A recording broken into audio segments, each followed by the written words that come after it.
उसके अंदर से पाप की गंदगी को साफ करे।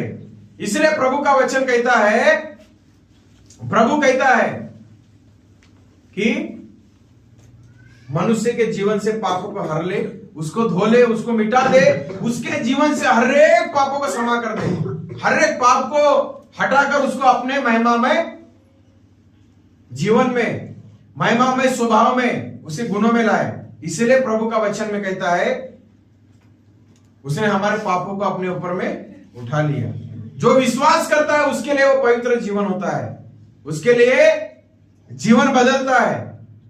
सबसे बड़ी एक प्रभु ने बात इस संसार में कि जो मैं पवित्र हूं तुम भी पवित्र बनो, उसने ज्यादा जोर किसके ऊपर में दिया? सिर्फ विश्वास करो नहीं बोला, विश्वास करके प्रभु को अपने जीवन में ग्रहण करो और पवित्रता को अपने जीवन में पाओ करके बोला। Hallelujah, hallelujah. और एक वचन को पढ़ेंगे, रोमियो उसका 1 अध्याय उसका 4 वचन। और पवित्रता की आत्मा के भाव से मरे हुओं में से जी उठने के कारण सामर्थ्य के साथ परमेश्वर का पुत्र ठहरा है। वो पवित्र आत्मा के द्वारा और परमेश्वर का सामर्थ्य के द्वारा, और वो मुर्दों में से जिंदा हुआ पवित्र आत्मा के द्वारा। वो परमेश्वर पाप से छुटकारा देने वाला प्रभु है और उसको जीवंत किया पवित्र आत्मा के द्वारा मुर्दों में से।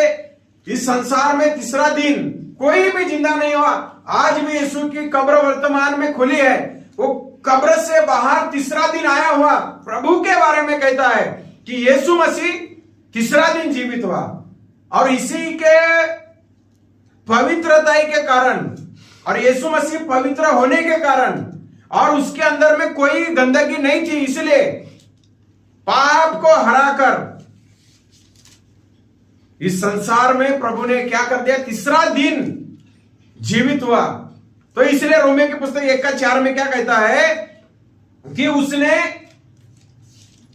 पवित्र आत्मा के सामर्थ्य के द्वारा, पवित्र आत्मा के उसके अंदर में गुण और पवित्र आत्मा की अगुवाई में और पवित्र आत्मा का जीवन और पवित्र जीवन खुद वो प्रभु है, उसने प्रभाव के साथ में जीवन बिताया और इसलिए मुर्दों में से तीसरा दिन जीवित हुआ।